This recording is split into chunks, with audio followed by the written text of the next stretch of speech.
Así que ya está en el estudio mi primera invitada, es la doctora Sandra Neri, pediatra, gastroenteróloga infantil. Doctora, bienvenida a Entre Noticias. Muchas gracias, buenos días.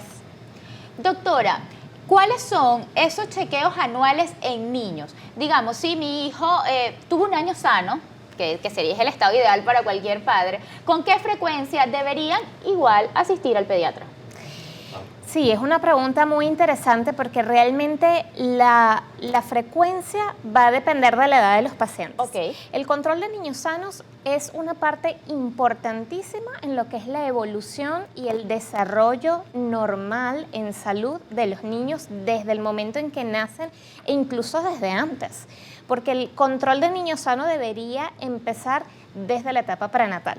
Ese primer control que tenemos las madres, los padres cuando estamos esperando a nuestros hijos es importante porque nos va preparando para la llegada de este nuevo miembro desde el punto de vista de cómo lo vamos a cuidar, de los primeros cuidados, de la alimentación. ¿Las vitaminas que tiene que consumir la mamá? Absolutamente todo, como la alimentación que tiene que tener la madre para su salud y por supuesto para lo de este nuevo miembro que está por llegar.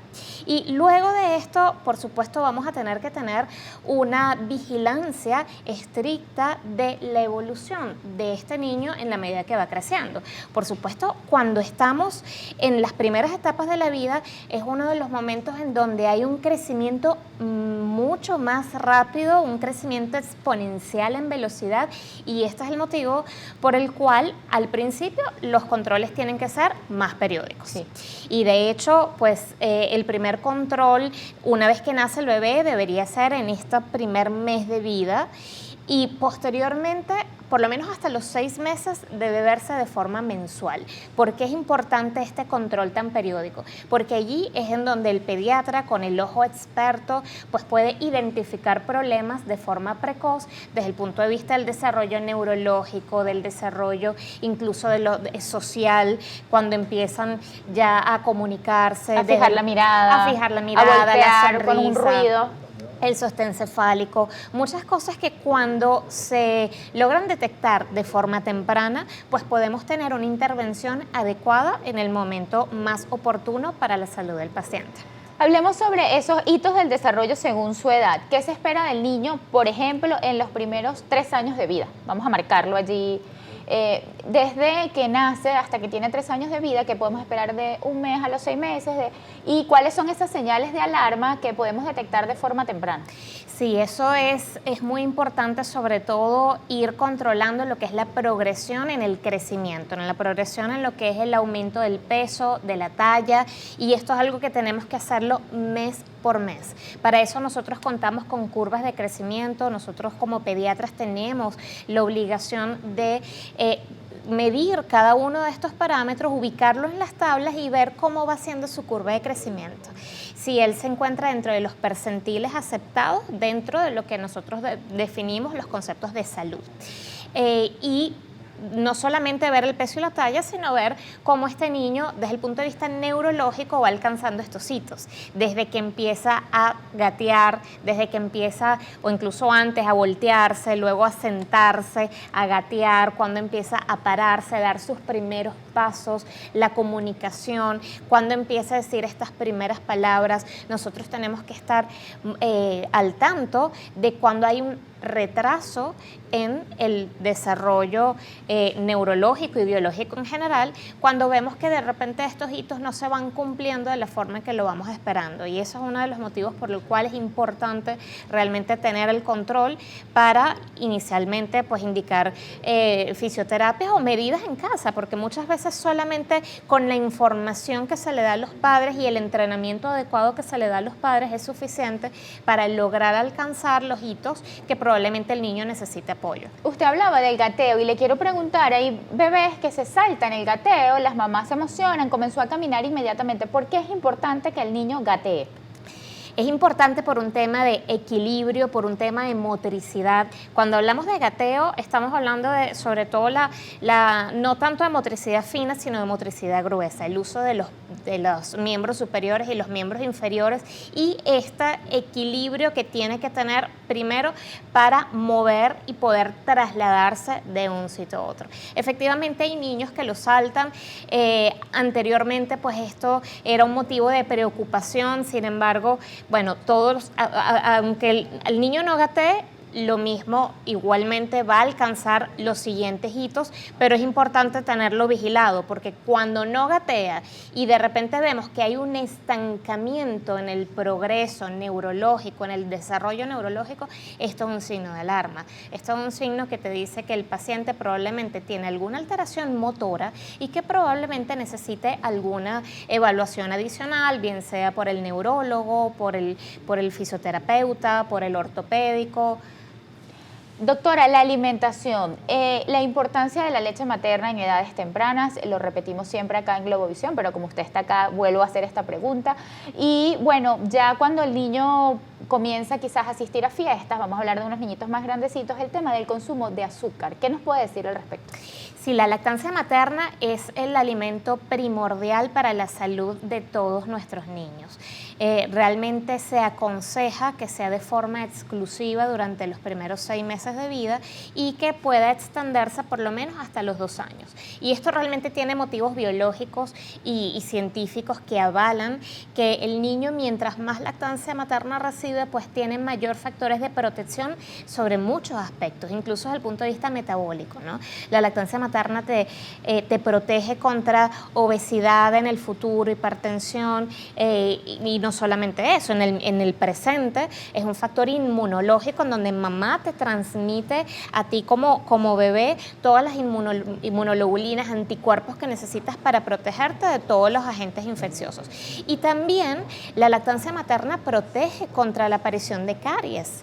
Entonces también esto es importante. Y en relación al consumo de azúcar, nosotros tenemos que tener muy claro que el azúcar no debe ingerirse en niños menores de 2 años, ¿no? Ni sal ni azúcar. Luego de los 2 años, cuando empieza el consumo de azúcar, nosotros tenemos como representantes no solo que limitar el consumo, o sea, tenemos que saber cuál es la justa medida en donde el paciente puede consumirlo de repente de forma eventual en una fiesta, en un acto social, pero con cuidado de que tenga un aporte nutricional completo, en donde haya un aporte de proteínas, de carbohidratos, en donde tenga un consumo de frutas y vegetales de forma diaria, en donde garanticemos que estamos cubriendo todos los requerimientos nutricionales calóricos que necesita, a pesar de que eventualmente pueda haber un consumo de azúcar. Y también considerar el tema de la higiene bucal y del cepillado dental desde el mismo momento en que empiezan a aparecer los dientes. Hay muchísimos niños con caries. Muchísimos niños con caries, porque desde que salen el primer diente, y estamos hablando alrededor de los 6 meses de vida, ya tiene que empezar a haber una higiene bucal, incluso desde antes. Aunque el paciente no tenga dientes, hay que tener una higiene de la encía para evitar lo que es la moniliasis o la candidiasis oral, justamente por una escasa higiene después de que come, y ya cuando aparecen los dientes, empezar lo que es el cepillado y el control con el dentista pediatra oportuno. Doctora, siguiendo con el tema de la alimentación y bueno, tomando en cuenta que usted es gastropediatra, la intolerancia, ¿cómo saber si nuestro hijo es intolerante a algún alimento y si en muchos casos esta intolerancia se puede presentar desde la niñez? Porque sabemos de adultos que, bueno, luego son diagnosticados con alguna intolerancia, pero ¿cómo saber si desde la niñez, o si es posible saberlo, nuestro hijo, bueno, es intolerante a ciertos alimentos? Sí, realmente nosotros como gastroenterólogos pediatras podemos incluso predecir el paciente que tiene riesgos de tener algún tipo de intolerancia, porque hay una carga genética que llevas contigo. Cuando hay antecedentes familiares, bien sea padres, hermanos, de atopia, de asma, de alergias, ya tú puedes predecir que este paciente tiene el riesgo de sufrirlas. E incluso en este paciente, cuando conoces que tiene el riesgo o lo identificas, puedes tomar algunas medidas para tratar de alguna forma de evitarlo. Y esos son los pacientes en los que tú dices, bueno, a la hora de escoger una fórmula, en caso de necesitarla, escogemos cuál fórmula en particular para prevenir el riesgo de aparición. Pero una vez que aparecen, los síntomas más importantes o los más comunes siempre van a ser síntomas gastrointestinales como el dolor abdominal, la diarrea o incluso el estreñimiento, pero no solamente, pueden haber síntomas respiratorios como aquel niño que siempre tiene síntomas respiratorios, siempre tiene cuadros de rinitis a repetición o tos a repetición o asma a repetición, y también síntomas a nivel de la piel, la aparición de eczemas o no tanto eczemas, sino lo que conocemos como dermatitis atópica, que está relacionado sobre todo a la alergia a la proteína de leche de vaca. Entonces, el pediatra y el gastroenterólogo pediatra en especial puede identificar cuando estos síntomas se presentan de forma recurrente, si hay antecedentes familiares o personales de atope y de asma, y poder hacer una relación entre los síntomas y la alimentación. Y entonces allí es cuando empieza este recorrido diagnóstico en donde empezamos a ver cuál es el alimento que puede estar causándonos estos síntomas, por supuesto basándonos en lo que nosotros ya sabemos en relación a la epidemiología, ¿no? O sea, lo que es más frecuente en nuestra población, porque la población venezolana tiene características que la distinguen de poblaciones de otros países de Latinoamérica o de otras latitudes. Entonces, en base a eso, en base a las características de los síntomas personales, en base a un poco a los hábitos también nutricionales que tiene la familia, y por eso son consultas que realmente son tan importantes, en donde no solo evaluar al paciente, sino el entorno familiar, para poder identificar cuál es el síntoma, cuál es la causa del síntoma y de consecuencia el tratamiento ideal para ese paciente. No, y además cómo mejora la calidad de vida de este niño si es diagnosticado a tiempo, porque como decimos, hay adultos que luego descubren que son intolerantes y a lo mejor es algo que desde pequeños pudiéramos atender.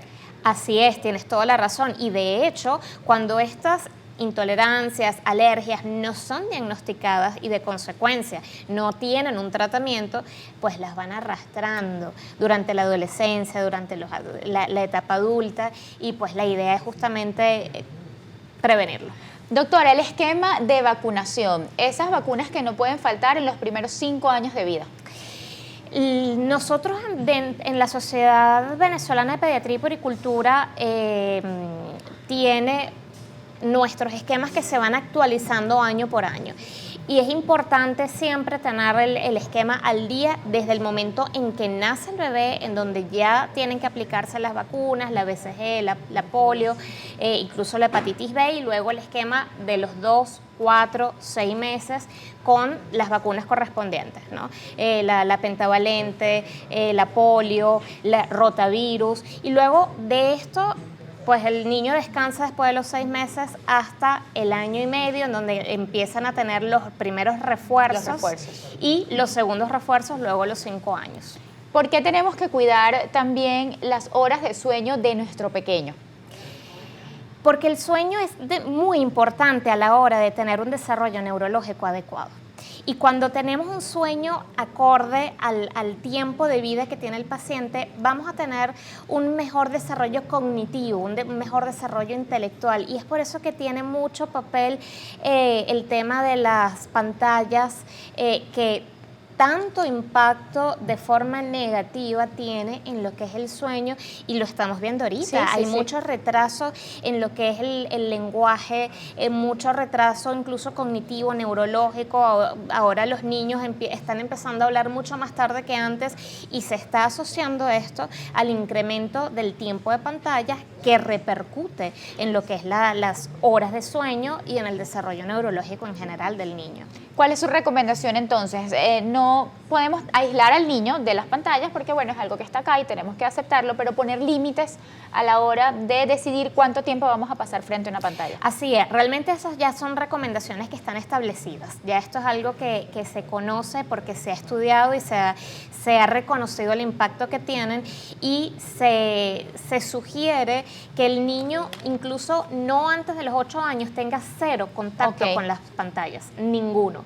Y a partir de esta edad, entonces sí, limitar el tiempo a media hora, 1 hora, 2 horas, en la medida que van creciendo y sobre todo alejados de las horas nocturnas para que no tenga un impacto negativo en lo que es el sueño del paciente. Gracias. Doctora, estamos hablando sobre todos esos aspectos que tenemos que tomar en cuenta como padres en nuestro chiquitico.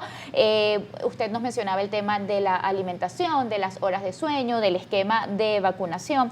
Ahora quiero hablar sobre ese control de niño sano que exigen muchas veces antes de iniciar clases. Los colegios piden como requisito un control de niño sano. ¿En qué consiste? ¿Cuál es ese chequeo que ustedes hacen al pequeño? Sí, es importante este control que solicitan los colegios y además que todo como una norma de protección, no solamente para tu propio hijo, sino para todos los demás que están compartiendo con él, ¿no? Y realmente estar seguros de que estamos llevando a un paciente que no se encuentra con ninguna enfermedad infecciosa, que no se encuentra atravesando ningún proceso parasitario o incluso enfermedades que sean más importantes y que el colegio necesita saber para tener los cuidados adecuados a la hora pues de tener a este paciente o a este estudiante durante todo el año, ¿no? Entonces aquí el pediatra pues está capacitado para hacer un examen físico completo del paciente para descartar que no tenga ninguna patología importante, no solamente desde el punto de vista infeccioso, que para eso se solicitan los laboratorios que deben llevar a la hora de tener la consulta, sino ver cómo está el plan de vacunación, si lo tiene al día y si existe alguna alteración en el examen físico que pueda hacernos pensar que exista una patología que de alguna forma pueda comprometer la salud del paciente durante todo su año escolar. Volviendo a la salud bucal, doctora, usted mencionaba el tema de las caries y además quiero preguntarle algo como mamá. ¿Desde qué momento podemos cepillar al niño? Y si usted recomienda lo que venden en las farmacias para limpiar la encía o si lo mejor es utilizar un cepillo, ¿cómo lo ve usted? La higiene bucal, como lo mencionamos hace unos minutos, realmente empieza antes de la aparición de los dientes. Okay. Desde la limpieza que tiene que tener la boca del bebé cada vez que consuma algún tipo de alimento, ya sea la lactancia materna, que es lo ideal, o el biberón, para evitar que queden restos que puedan ser un caldo de cultivo para la reproducción de hongos, sobre todo, que es lo más común, ¿no? La candidiasis oral que afecta a los lactantes. Pero ya desde que empiezan a tener los dientes, desde los 6 meses, tenemos que empezar lo que es el cepillado y el cuidado de estos dientes. Desde que tienen 2 dientecitos, que empiezan desde la encía inferior. Ya cuando aparecen, ya tenemos que tener esa higiene que por supuesto se va a ir acentuando en la medida que el niño pues va adquiriendo más dientes, van saliendo más dientes y empieza a tener un hábito de alimentación, en donde tenemos que tener un cepillado pues regular, diario, y generar el hábito de que el cepillado es diario y después de por lo menos las comidas principales, sobre todo si estas tienen carga de azúcar, ¿no? Y en relación al tipo de pasta dental, pues se recomiendan las comerciales. Todas las pastas comerciales que tienen la cantidad de flúor necesario, que es importante para la salud bucal de estos niños, pues son importantes que se mantengan como hábito o su uso regular. El tema de la estimulación temprana, doctora, usted lo recomienda, hay muchísimos talleres. Yo me acuerdo, bueno, cuando nació mi primera hija, que desde los 2 meses asistía hasta clases de música para bebés. ¿Usted está de acuerdo con esto de la estimulación temprana? La estimulación temprana es importante individualizarlo de acuerdo a las características que tiene el paciente. Por eso en la consulta nosotros evaluamos no solamente el niño, sino el entorno. Este niño tiene hermanos, no tiene hermanos, lo cuida la mamá, lo cuida el papá. Marca la diferencia el tema de los hermanos. Lo cuida la abuela, a veces lo cuidan, está en guarderías y vemos de acuerdo a la evolución, al desarrollo neurológico, a qué tan despierto está o si tiene algún déficit desde el punto de vista de la motricidad, del lenguaje. Entonces allí nosotros vamos identificando cuál es el paciente que realmente amerita una estimulación y qué tipo de estimulación, porque la estimulación temprana pues es algo que engloba muchas cosas, ¿no? Y de acuerdo a eso podemos definir que el paciente lo necesita o de repente solamente la estimulación dada en casa con el entrenamiento de los padres o si ameritan un apoyo adicional para llevarlo al fisioterapeuta. Esto va a depender de cada paciente. Doctora, bueno, ahora preparé una suerte de cuestionario como mamá para ver cómo actuar ante algunas enfermedades que pueden ser comunes en los niños. Muy bien. ¿Cómo actuar ante una fiebre alta?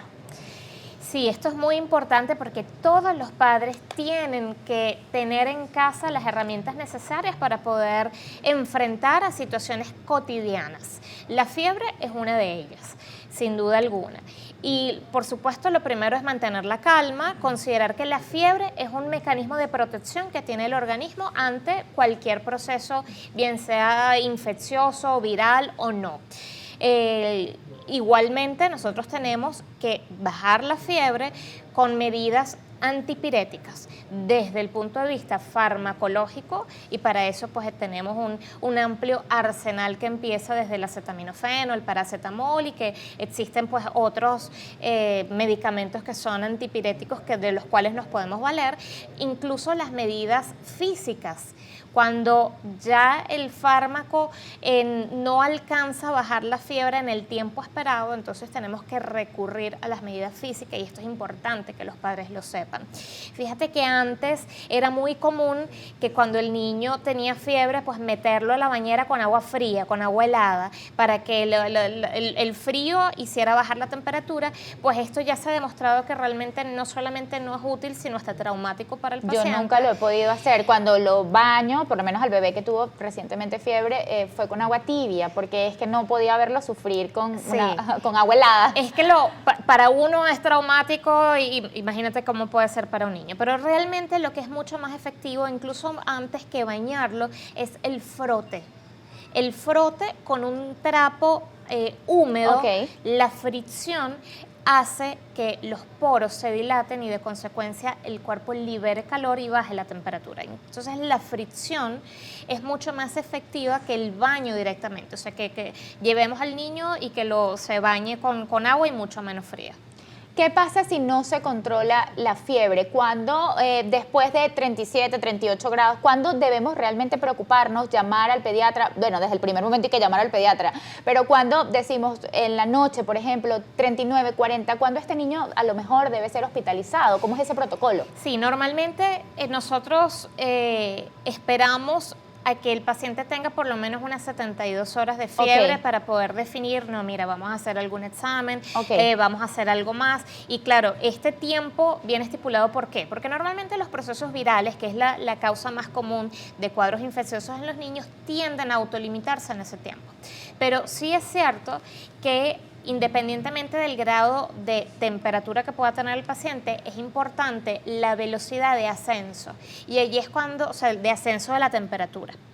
El riesgo de convulsión febril, que es el miedo más importante que pueden tener los padres cuando estamos ante la presencia de nuestros hijos con fiebre, realmente aparece cuando este ascenso es brusco, aunque sea de una temperatura muy baja, aunque el paciente de repente tenga 38,5 y en cuestión de pocos minutos alcanza temperaturas de 40 a 41.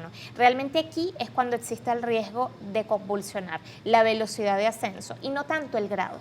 Es decir, podemos tener pacientes con 40, con 41, con 42 y esto no implica que mientras más temperatura, más riesgo de convulsionar. Entiendo. Como realmente si no el cambio brusco. Es el cambio, esta subida brusca, y claro, eso es lo que nosotros tenemos que evitar como padres con las medidas, con los medicamentos y las medidas físicas. Doctora, tos, alergias, ¿cuándo se recomiendan los lavados nasales, que para mí son mágicos?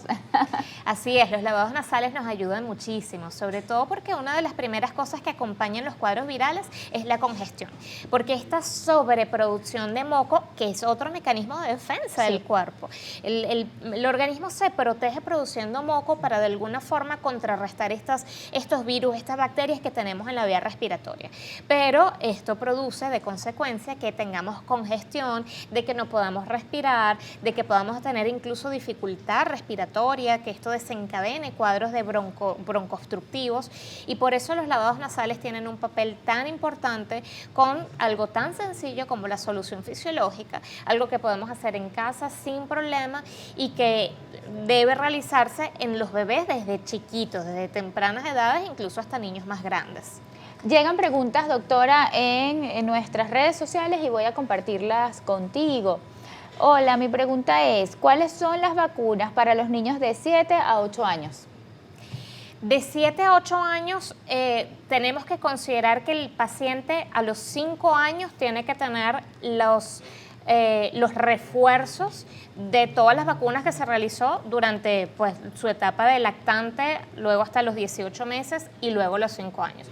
Cuando no tenemos ese control o esos refuerzos de los 5 años, existen vacunas que se pueden aplicar en este grupo etario. Estamos hablando aquí ya básicamente de refuerzos, porque luego a los 9 años, no incluye la pregunta, pero allí sí vienen vacunas que son distintas a los refuerzos, que es la del VPH. La vacuna del VPH es una vacuna que es importante que se aplique porque nos previene contra el cáncer de cuello uterino.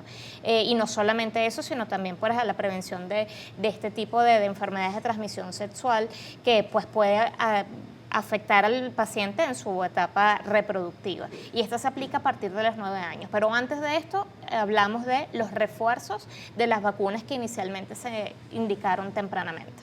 Doctora, conversamos sobre fiebre, tos, alergias, cómo actuar, pero no quiero dejarte ir sin que nos digas por qué es importante no automedicarse, por qué siempre tenemos que acudir a nuestro especialista.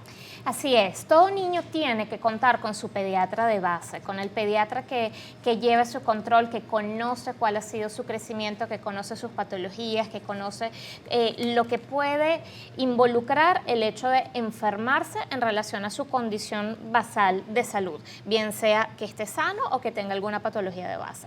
La automedicación de alguna forma puede transgredir lo que es la salud, puede empeorar, sobre todo si lo hacemos sin el conocimiento. Pero una vez que tenemos la orientación de nuestro pediatra, podemos hacerlo con seguridad, dando la medicación que realmente amerita el paciente, a la dosis que realmente amerita el paciente y pues cuando es necesario la ingesta de antibióticos, porque esa es otra de las cosas que muchas veces ocurre, que damos antibióticos para todo. Para todo. Ante la primera fiebre, incluso si es viral lo damos y eso realmente puede tener efectos contraproducentes para la salud en general, desde el punto de vista de la microbiota o lo que antes conocíamos como flora bacteriana, y que esto cada vez vamos sabiendo que tiene un impacto positivo o negativo dentro de la salud de todo punto de vista, no solamente a nivel intestinal, sino a nivel pulmonar, a nivel inmunológico, y pues es importante que nosotros sepamos mantener este estado de equilibrio utilizando los medicamentos a las dosis y en el momento oportuno. Bueno, es momento de recibir a mi segunda invitada. Como les dije, este programa está dedicado a la salud, por eso tengo el gusto ahora de conversar con la doctora Anaís Aguilar, médico uróloga y oncóloga. Vamos a hablar sobre la prevención temprana de enfermedades en hombres. Este es el bloque dedicado a los caballeros. Bienvenida, doctora. Hola, gracias por la invitación. Doctora, ¿a qué edad los hombres deben comenzar a visitar al urólogo y si todavía existe un mito con respecto a estas visitas, si todavía hay mucho miedo? Okay. Bueno, es importantísimo este punto porque sí se ha ido evolucionando a través del tiempo, gracias a Dios, en lo que es la evaluación urológica, la evaluación en el paciente masculino. Sí, efectivamente, los hombres deberían de acudir a sus primeras evaluaciones urológicas a partir de los 40, 45 años. Eso va a depender de factores de riesgo familiares e incluso que no son sino ambientales. ¿Qué te quiero decir con eso?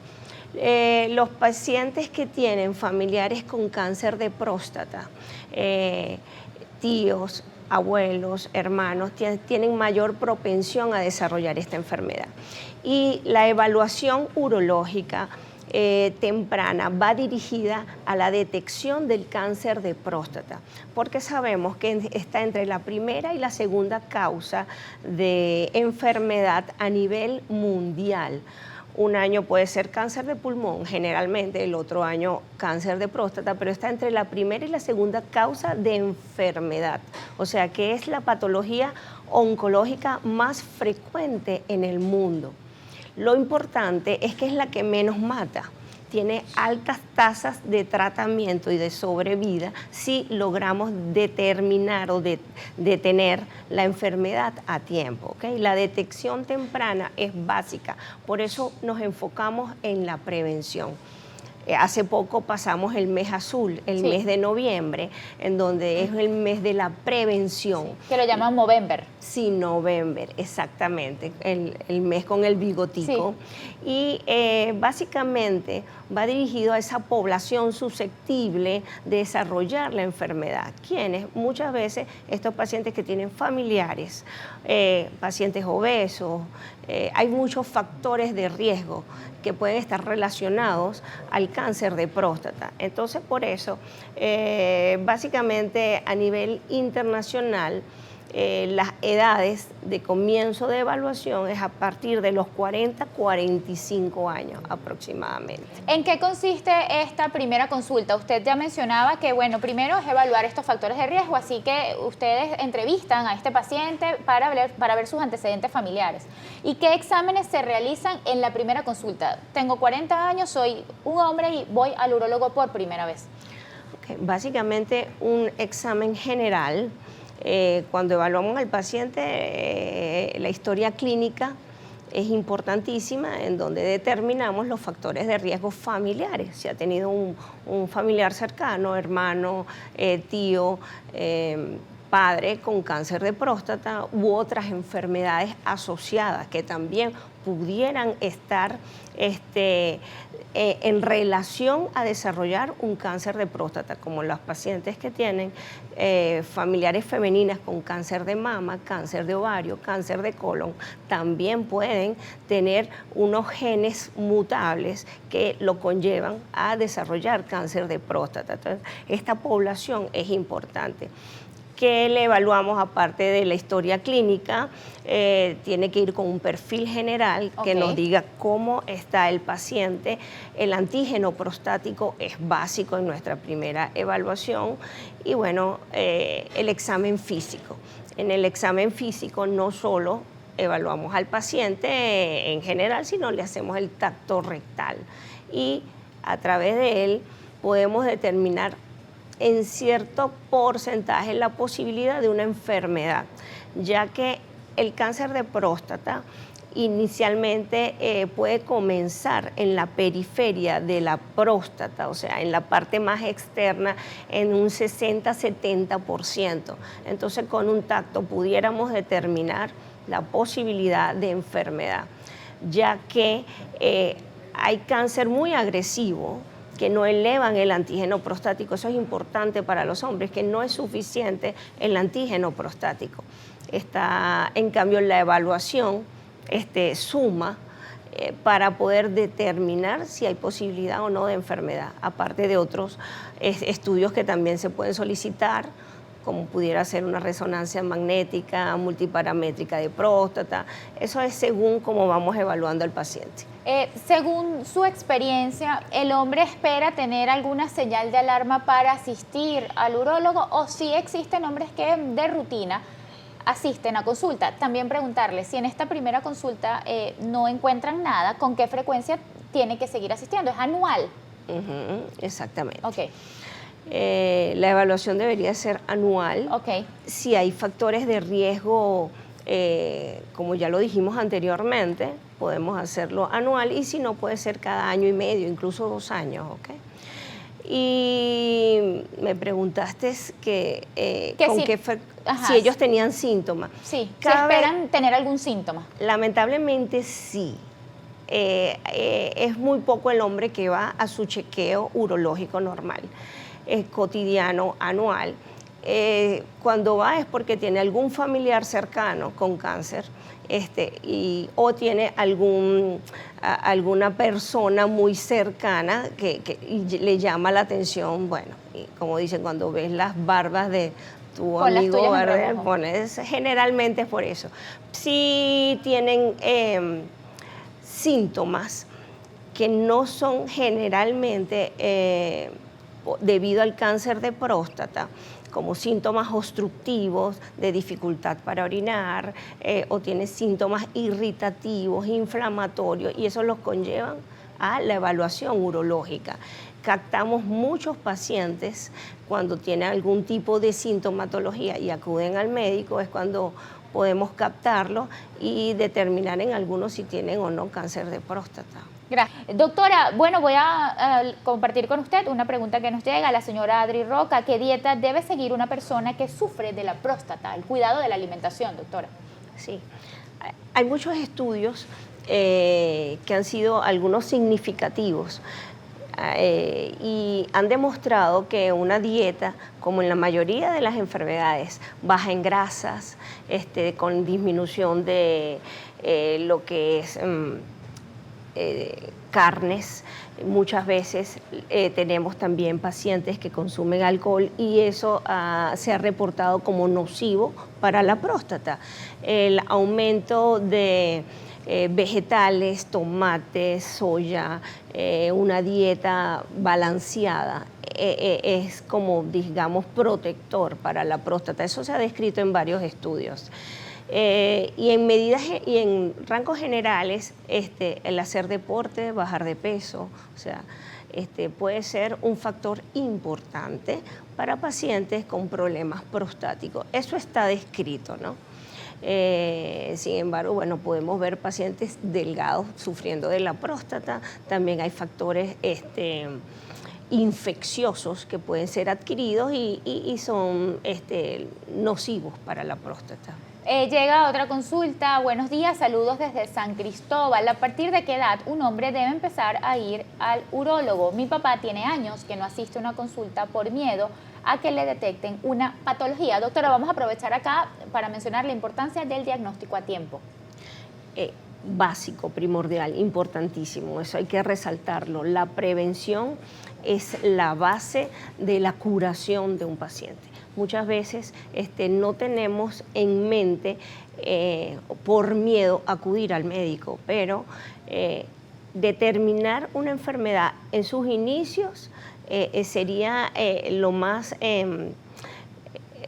mejor que le puede pasar a un paciente para prevenir una enfermedad.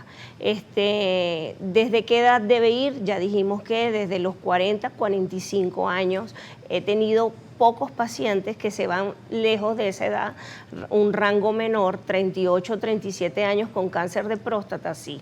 Cada vez estamos viendo pacientes más jóvenes con cáncer de próstata avanzado, 50, 52 años con cáncer de próstata metastásicos a nivel óseo, o sea que la enfermedad se ha regado a los huesos, pero para que la enfermedad llegue a ese nivel tienes que haber pasado por lo menos 10 años. Entonces estamos hablando de una prevención que deben de iniciarse a partir de los 40 años. Hay que perder el miedo, hay que acudir, porque así como nuestra contraparte femenina, el cáncer de mama, mientras más temprano o precoz lo diagnostiques, más éxito tienes después en el tratamiento. Buenos días, excelente programa. Pregunta al especialista, si no tengo ningún síntoma, ¿de verdad necesito ir a la consulta? Excelente pregunta, claro que sí, porque inicialmente el cáncer de próstata no da síntomas. Los síntomas aparecen cuando hay una enfermedad avanzada, una enfermedad que se ha desviado ya a los huesos, que ha salido de la próstata, entonces empiezan con dolor óseo. Si hay una enfermedad, si se regó al pulmón, puede haber problemas pulmonares, cerebrales, ya son estadios muy avanzados. Entonces, inicialmente, el cáncer de próstata no da síntomas y es el perfecto momento para diagnosticarlo. Prevenir es ir a la evaluación o al chequeo antes de tener síntomas urológicos prostáticos. Saludos desde Valencia. ¿Los problemas de próstata son solo de hombres mayores? ¿Una persona de 40 puede tener algo ya o solo son mitos? Bueno, es que los problemas o patologías prostáticas son muy amplias. Cuando hablamos de prevención, hablamos de cáncer. Sin embargo, en próstata pueden haber muchas afecciones prostáticas benignas, como inflamaciones, infecciones, y ameritan evaluación. La mayoría de los pacientes jóvenes pueden presentar o generalmente presentan afecciones, son infecciosas, como prostatitis, problemas.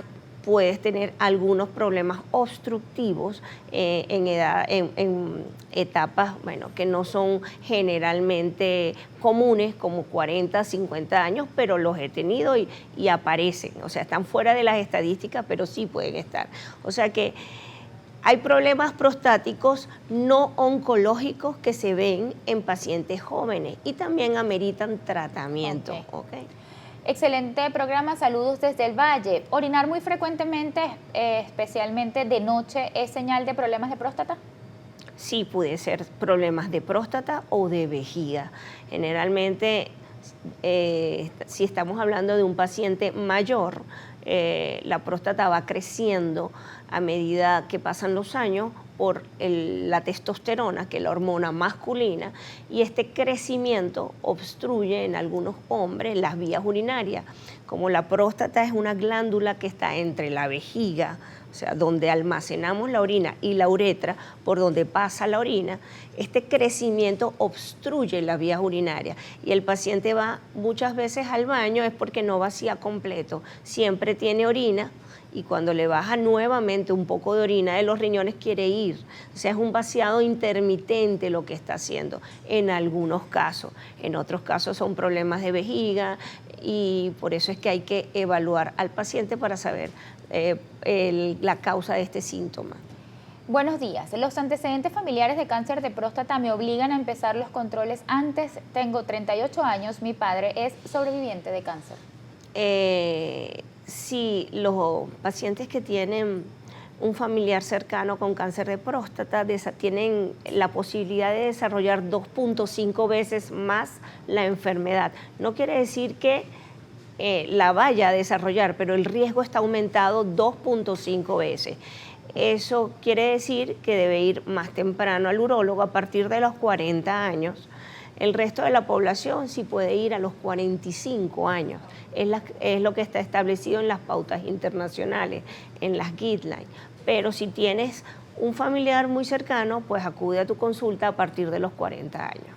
Gracias por este programa tan informativo. Lo sintonizo desde Barquisimeto. ¿Cómo elijo un buen urólogo? ¿Qué preguntas debo hacerle en la primera consulta para sentirme en confianza? Desde el punto de vista del paciente. Bueno, eso es muy personal. Totalmente, del paciente. La selección de los médicos. La selección tiene que haber como una empatía, gustarte, y obviamente aquí tenemos excelentes posgrados de donde salimos todos, posgrados universitarios, y realmente yo puedo decir que una de las sociedades más fortalecidas que tiene Venezuela es la Sociedad Venezolana de Urología. Hay excelentes urólogos, tanto hombres como mujeres, cada vez habemos más mujeres, y bueno, es con el que el paciente se siente más cómodo. Doctora, gracias por acompañarnos hoy, responder todas las inquietudes de nuestros televidentes. Por favor, díganos dónde podemos encontrarla. Bueno, en Hospital de Clínicas Caracas, también estoy en el oncológico Luis Racetti y en la Policlínica La Arboleda. Tengo el gusto de recibir en el estudio a mi tercera invitada. Esta es la doctora Carolyn Ramos, médico ginecobstetra. Hoy les decíamos que el programa estaba dedicado a la salud. En el primer bloque pues tuvimos salud de niños, luego salud masculina, y ahora sí llegó nuestro turno, el turno de las mujeres, y por eso recibimos a la doctora Carolyn Ramos. Bienvenida, doctora. Un gusto para mí conversar con usted. Y a mí encantadísima de estar el día de hoy hablando de la mujer, porque la mujer abarca todo, pediatría, urología. La mujer es la que lleva casi siempre a toda la familia al médico, es la que tiene que tener como una prioridad de salud para educar el resto de la familia. Vamos a iniciar, doctora, con medicina preventiva. Esos estudios que tenemos que hacernos las mujeres, aunque nos sintamos bien. Sí, mira, es importantísimo que entendamos que la salud básica es la prevención, porque como bien lo dijeron mis compañeras, mis colegas, si tú puedes hacer un diagnóstico precoz, tenemos ya ganada la gran batalla de la enfermedad. ¿Ok? Y la prevención va desde lo principal, que es la consulta ginecológica, porque nosotros realmente somos como un médico integral para la mujer. Entonces, ¿qué es importante entender? La consulta ginecológica es preventiva. ¿Por qué? Porque la enfermedad que le da a la mujer no da síntomas al principio. Entonces, si no tenemos síntomas, y peor aún, Cuando ya una paciente tiene síntomas, ya la enfermedad tiene un estadio de avance muy grande y entonces el tratamiento es peor. A veces tenemos tratamientos que no cubren correctamente la cabalidad para combatir completamente la enfermedad y por eso es necesario hacer los estudios. La citología de cuello uterino, y esto es porque una de las principales causas de muerte en la mujer es el cáncer de cuello uterino y está relacionado, de hecho, Beatriz, el cáncer de cuello uterino es el único que está relacionado a una infección viral. Todo lo demás cáncer que puede haber a nivel del cuerpo no tienen genética, tienen factores ambientales, pero el único cáncer que puede ser evitable es el cáncer de cuello uterino. Y a su vez, la causa más grave, mortal para la mujer es tener un cáncer de cuello uterino, porque si lo diagnosticas tardíamente, pues ya es muy poco probable que podamos salvar a la paciente. Entonces, de ahí la importancia de acudir a la consulta para realizar la citología. También es importante que entiendan que el 80% de la población sexualmente activa tiene infección por el virus del papiloma humano, que es el virus que es capaz de producir cáncer de cuello uterino, como cáncer de pene, como cáncer de laringe. Entonces es necesario el diagnóstico, poderlo atacar y poder descubrir a tiempo. La pediatra lo decía en su segmento, tenemos que vacunar a los niños a partir, ella decía 9, 10 años, contra el VPH. Sí, eso también es importante porque en los esquemas a nivel internacional, la vacuna del virus del papiloma humano ya tiene más de 20 años. Y ocupa una parte importante del esquema de vacunación en el niño, es decir, a partir de los 9 años, se recomienda que sea a partir de los 11. Pero nosotros aquí en Venezuela, en vista de que la vacunación contra el virus del papiloma humano comenzó tan tardíamente, somos nosotros los ginecólogos los que estamos agarrando al adolescente, agarrando a la mujer que está sexualmente activa para la colocación de la vacuna. Es importante también saber que existen 2 tipos de vacunas. Yo siempre se lo digo a las pacientes porque desde el punto de vista oncológico es mejor colocar la que tiene protección contra 9 virus. ¿Por qué? Porque anteriormente cuando la vacuna salió para 4 virus que eran los más frecuentes. Si yo les acabo de decir que el 80% de la población está contaminada por el virus del papiloma humano, se han diagnosticado, se han descubierto que hay una infección por otro tipo de cepas que están en la vacuna que tiene contra 9. Es decir, si antes era 4 virus nada más y hoy en día se sabe, por ejemplo, que hay mayor infección por el VPH31 que está en la vacuna 9, es necesario educar a la población para la colocación de la vacuna más moderna. Entonces, ¿qué tenemos que entender? Sí, la vacuna realmente está en el esquema de pediatría, pero en Venezuela toda aquella mujer que no se ha colocado la vacuna aún debe colocársela hasta los 45 años. ¿Una sola vez, doctora? No, el esquema de vacunación es 3 vacunas. Okay. O sea, una al mes y a los 6 meses. Okay. Sobre todo en las mujeres cuando ya van en mayores, cuando ya no son niños. Entiendo. Los niños sí son 2. Hasta los 15 años, a los 9 o 11, dependiendo de la edad que lo lleves, y a los 6 meses la siguiente refuerzo, digamos. Entiendo. Pero en el adulto también inmunosuprimido, el adulto que tiene patologías como VIH o tiene artritis o enfermedades autoinmunes, también deben colocarse la vacuna de inmediato. Pero en el caso de nosotros las mujeres, pues es importante entenderlo, que independientemente de la edad que tengas, en el momento hoy que estás viendo el programa, debes acudir a tu consulta y colocarte la vacuna. Ok, siguiendo con nuestro esquema de medicina preventiva, usted hablaba sobre la vacuna del VPH, sobre la citología, si nos sentimos bien, la tenemos que hacer anualmente. Anualmente es obligatorio porque el virus del papiloma humano no da síntomas, a menos que ya tengamos una enfermedad avanzada, que es el cáncer de cuello uterino. Entonces, doy toda esta explicación es porque si tenemos un virus que no da síntomas y la única persona capaz de diagnosticarlo es el ginecólogo. Entonces, ¿cuál es el método para diagnosticarlo? Visualización directa al momento de realizar la citología. Ecos. ¿Mamografías? Sí, hay también, entonces ahora vamos a la mama. Ok. La primera causa de muerte en la mujer es el cáncer de mama. Cada día tenemos más pacientes con cáncer de mama jóvenes, por debajo de 40 años, algo que no se veía antes. Es una cifra alarmante. Sí, por eso es que existe el mes rosa, para poder concientizar a la mujer de entender algo muy importante, y es que ya hoy en día se sabe que el cáncer de mama no está tan relacionado. O sea, si tienes antecedentes familiares, por supuesto vas a tener mayor riesgo. Pero hoy en día se sabe que los factores ambientales, lo externo, la obesidad, el cigarro, el alcohol, también, por supuesto, podemos hablar de lo que es el sistema inmunológico en cuanto a la tristeza, el estrés. Son factores más importantes que inclusive la propia genética, porque es alarmante, como bien lo dices tú, porque cada vez tenemos mujeres más jóvenes con cáncer de mama. Y generalmente, o digamos que en el mayor de los estudios, han visto que el aumento de peso, la resistencia a la insulina, los factores hormonales son los que han llevado a que esto aparezca más tempranamente. ¿A qué edad entonces tenemos que someternos a nuestra primera mamografía? Importantísimo eso, porque hay muchísimas pacientes que todavía me dicen, no, Carolyn, tengo 38 y no me toca. No, la mamografía se hace de manera preventiva a partir de los 35 años, por esto que les estoy comentando. Y también, si lo llevamos a los estudios de prevención, quiero que entiendan que la mamografía no es un estudio de temor, no hay radiación, no es que no me voy a hacer esto porque me va a producir, me va a alterar las células, va a producir cáncer. No, todo lo contrario. La mamografía es un estudio capaz de diagnosticar cáncer de mama en un punto tal que ni siquiera te lo puedas palpar. Por eso es que eso de tócate no es el valor. Justamente quería hablar, sí. Todavía hay mujeres que piensan que con tocarse es suficiente. No, porque cuando ya tú te tocas una lesión a nivel de mama, estamos hablando de una patología que está en un estadio avanzado. Por eso es importante que entiendan que el estudio de la mamografía va a permitir ver microcalcificaciones de manera tal de poder hacer tratamientos tan precoces que pueden permitir tener una sobrevida mayor de la enfermedad.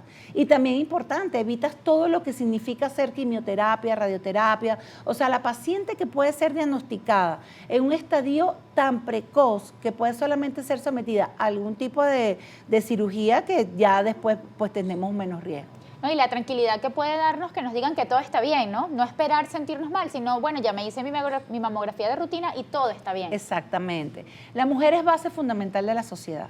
La mujer hoy en día es, en este tipo de población latinoamericana, la mujer es la que lleva la batuta en el cuidado de la familia. Por eso es tan importante que la mujer acuda a su consulta ginecológica para poder decir exactamente como lo que tú estás diciendo. Yo estoy bien, puedo seguir adelante, puedo seguir cuidando de mi familia, puedo seguir trabajando, creciendo. Y la única forma es entender que nosotras tenemos que tener un estado de salud óptimo y eso solamente lo podemos lograr a través de la prevención, porque ciertamente el estrés que puede conllevar a muchísimas enfermedades que de una u otra forma tenemos que aprender a manejar.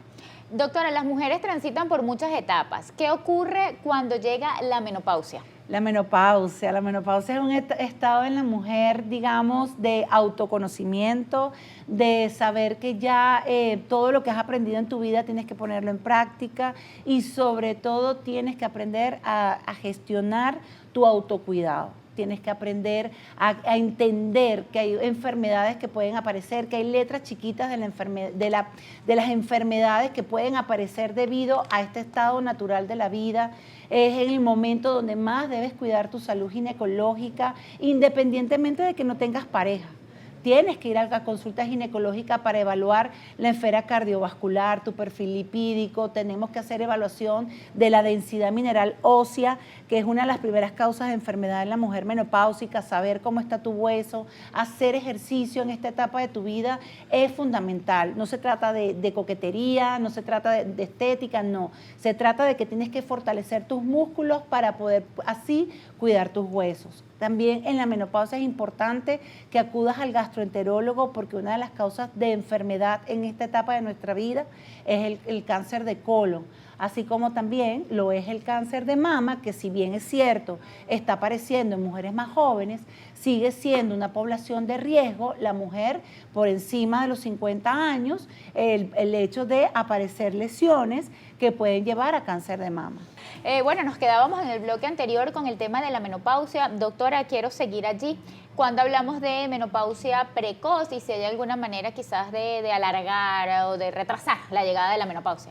Sí, bueno, de verdad, honestamente me encanta que la menopausia hoy en día ha tomado como un punto importante en la información a nivel general, porque realmente antes se pensaba que la menopausia era un estado de que ya se acabó todo. No, hoy en día se sabe que si tú tienes un estilo de vida saludable, comes de una manera balanceada, haces ejercicio, por favor, es importante comprender que el ejercicio es parte terapéutica de todo lo que significa nuestra vida, porque nos permite tener niveles de hormonas de la felicidad elevada, te permite sentirte capaz de lograr muchas otras cosas.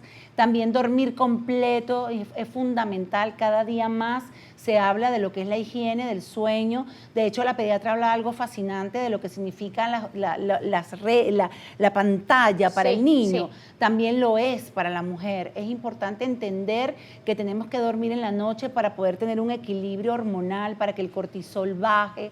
¿Y por qué digo todo esto? Porque, bueno, también de una u otra forma nos puede ayudar a retrasar lo que es la menopausia. No existe nada, quiero que lo entiendan, no existe nada que pueda ayudarte a retrasar la menopausia, porque nosotros venimos con una cantidad de folículos ováricos que ovulan durante toda nuestra vida, y cuando esa reserva ovárica se acaba, se acabó la ovulación y acabaron las hormonas y ya viene la menopausia. La edad comprendida entre los 45 a 55 años es la edad, digamos, normal que venga la menopausia, y por supuesto aquella mujer que venga antes de los 45 años, estamos hablando de una menopausia precoz, tiene relación con antecedentes familiares que puedan haber tenido menopausia precoz, tratamientos también que hayan hecho que haya habido un daño a nivel ovárico, pacientes que, bueno, con alteraciones a nivel metabólico, ciertamente pueden presentar esta falla ovárica precoz que conlleva a una menopausia precoz. Pero realmente si nosotros tratamos como todo, para los niños, para los hombres, para nosotras, para ti joven, para mí menopausia, es importante comprender que tenemos que volver al origen, a lo natural. Y lo natural es tratar de gestionar las emociones, tener manejo del estrés, comer lo que es de la tierra, comer orgánico. Hoy en día, recientemente comenzó a hablarse de la pirámide al revés, cosa que siempre hemos sabido. Tenemos que aumentar la ingesta de proteínas, de vegetales, eliminar los ultraprocesados, el azúcar, comer más orgánico de la tierra, como lo mencioné, hacer ejercicio, dormir completo, evitar por todos los medios el cigarro, porque el cigarro definitivamente no trae nada bueno, el consumo de alcohol en la menopausia, eso es importantísimo, el metabolismo del alcohol es diferente cuando ya tenemos la menopausia, por lo tanto hay que hacerlo con moderación y, bueno, tratar de llevar esta etapa de la mejor manera posible. Doctora, ¿todas las mujeres que están en la etapa de la menopausia van a necesitar terapia hormonal? Sí, eso es buenísimo que lo hayas preguntado, porque ya hoy en día al fin se quitó, digamos, el tabú que existió durante 23 años con respecto a la terapia de reemplazo hormonal, que hizo que muchísimas mujeres pues acabaran muy distinto lo que es ahorita hoy en día la mujer emprendedora, trabajadora. Definitivamente la terapia de reemplazo hormonal es un tratamiento maravilloso para el manejo de la menopausia, pero así como digo eso, también le digo a todas, es necesario la evaluación antes de iniciar la terapia de reemplazo hormonal. No, yo me estoy tomando esto porque a mi amiguita le fue bien. No, jamás. Cada caso es individual. Individual, porque si ciertamente se sabe que no hay riesgo de alteraciones oncológicas, también es cierto que hay pacientes con mayor predisposición a cáncer, mayor predisposición a trombosis. Esas pacientes deben ser evaluadas previamente antes de iniciar una terapia de reemplazo hormonal. Eso no puedes ir a comprarlo a la farmacia y empezar a tomarlo de una manera irresponsable, porque así como, o sea, ¿qué pasó con estos estudios? Que todo el mundo hacía eso y entonces empezaron a aparecer patologías.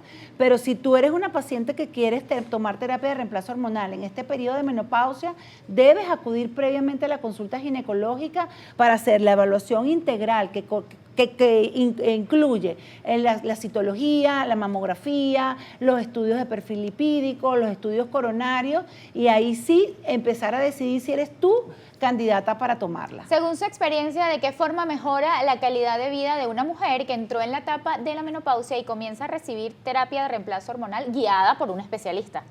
Lo es todo, de verdad, honestamente. Mejora la sequedad vaginal, mejora el estado de ánimo, mejora la densidad mineral ósea, mejora el perfil lipídico. ¿Son inyecciones, doctora? No, bueno, aquí en Venezuela ahorita solamente en este momento tenemos una píldora que se toma diaria. Pero ya con todo esto que de haber quitado el tabú a la terapia de reemplazo hormonal, creo, Dios mediante, empiecen a venir la terapia tópica, que es el gel, los parches, esas cosas son, digamos, ese tipo de tratamiento es el ideal.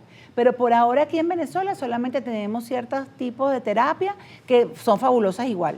Pero es importante, sí, definitivamente que la paciente en menopausia comience a tomar su terapia, porque inclusive patologías, como lo decía la letra pequeña, la enfermedad autoinmune, que puede aparecer en esta etapa de nuestra vida, el dolor articular, hombros bloqueados, esas cosas, también empiezan a mejorar cuando empiezas a hacer la terapia de reemplazo hormonal. Doctora, llegan preguntas a través de nuestras redes sociales, voy a compartir algunas con usted. ¿Qué significa el cambio de coloración en la vagina, en los labios interiores? Gracias. Bueno, dependiendo de la edad que tenga la paciente, un aumento de la pigmentación a ese nivel definitivamente tiene que ver con cambios hormonales. Bueno, está la que es genético, su raza. Pero también si empieza a haber un aumento, puede ser por el embarazo, puede ser por cambios hormonales como puede ocurrir en el síndrome de ovario poliquístico y básicamente eso, cambios hormonales. También nos llega otra consulta. Una mujer con 48 años y con histerectomía puede padecer de cáncer de cuello uterino. Jamás, porque el útero, la histerectomía se refiere, el término quirúrgico es a la extracción del útero. Y el útero está compuesto por cuerpo y cuello. Si tú sacas el útero, sacaste el cuello uterino, no hay manera de tener cáncer de cuello uterino. Doctora, tomando como referencia la pregunta que nos llegó, ¿qué otras enfermedades puede sufrir el aparato genital femenino? Bueno, de todo, puede haber alteraciones a nivel de la vulva, puede haber unas patologías de la menopausia que es un escozor con cambios blanquecinos que se llama líquen. Ese líquen también está apareciendo muy frecuentemente hoy en día por la falla hormonal. Entonces, si puedes dar terapia de reemplazo hormonal, esto va a volver a desaparecer, que es unas manchitas blancas a nivel vulvar que deben ser tratadas también por el ginecólogo. La patología a nivel del endometrio cuando tienes útero también es importantísimo porque tiene relación con la obesidad y puede aparecer cáncer de endometrio. Los ovarios pueden tener patologías como quistes, bien sea benigno porque no ovuló correctamente, por decir cualquier cosa, o patologías que pueden llevar a cáncer de ovario. Eso es básico, o sea, la mujer tiene muchísimo que estudiar en el ginecólogo. Otra consulta en redes sociales. Buenos días, excelente programa. ¿Cada cuánto hay que hacerse la citología?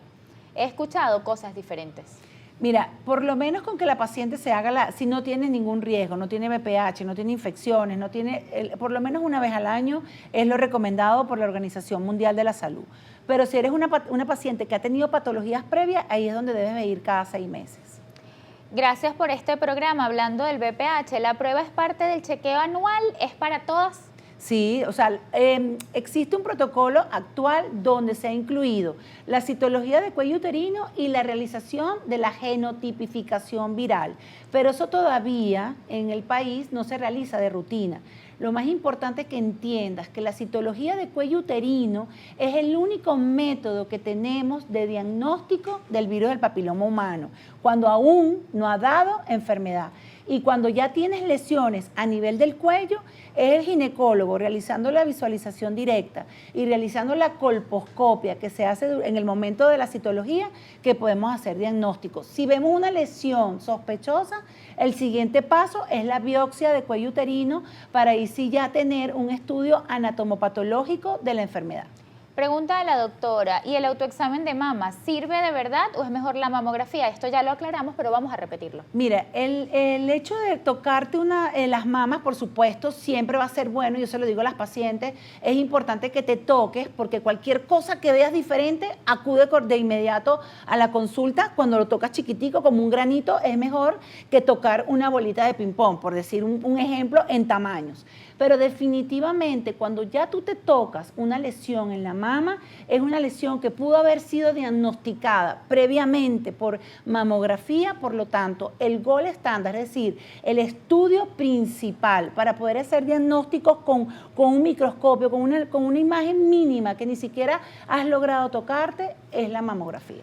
Saludos desde Mérida. ¿En qué día del ciclo menstrual es mejor ir para que los resultados sean exactos? Para la mamografía. No especifica. Bueno, si es para la mamografía, es mejor, por supuesto, ir después de que se te haya quitado la menstruación. Y, por supuesto, para ir a la consulta ginecológica, lo ideal es que vayas sin menstruación. Y eso me encanta porque también es importantísimo que sepan que una paciente, tú en tu casa, no puedes esperar que se te quite un sangrado si tienes más de una semana sangrando. Debes acudir a la consulta ginecológica. No puedes esperar, tengo 15 días sangrando, voy a seguir esperando. No. Una paciente que tenga un sangrado por encima de 7 días no puede esperar para ir a la consulta ginecológica porque ese sangrado puede estar significando algo, bien sea un trastorno menstrual, un trastorno en el endometrio o peor aún, un cáncer de cuello uterino. Y doctora, voy a compartir 2 preguntas porque ya casi tenemos que finalizar, las voy a leer rápidamente. ¿Cada cuánto se debe hacer la prueba del VIH? Y si tomo pastillas anticonceptivas, ¿necesito algún control especial? El VIH es un examen que solamente lo piden a nivel laboral, pero realmente yo recomiendo que se lo hagan una vez al año porque depende de si eres una persona que está empezando con una pareja y no te cuidaste con preservativo, tienes que hacerte las pruebas correspondientes. Y con respecto a los anticonceptivos orales, es una terapia hormonal de baja dosis, pero también debes acudir a tu consulta porque si eres una mujer por debajo de los 35 años, el estudio de oro para estudio mamario es en la ecografía. Entonces debes acudir a tu consulta para evaluar a nivel de los ovarios, evaluar el endometrio, evaluar las mamas y también saber si esas pastillas que estás tomando no te han aumentado de peso, no te han cambiado tus hormonas tiroideas, si tu nivel de líbido, a nivel de sequedad vaginal no ha cambiado. Entonces, sí creo que la paciente que toma anticonceptivos orales debe acudir a la consulta por lo menos cada 6 u 8 meses, pero para evaluar todo el general de lo que significa tomar la pastilla. Muchísimas gracias, doctora, por acompañarnos hoy. Por favor, díganos sus puntos de contacto, ¿dónde la podemos encontrar? Yo puedo contestar lo que deseen a través de mi Instagram, @dra.carolinramos. Y me pueden conseguir en la clínica El Ávila en Altamira y en la Policlínica La Arboleda.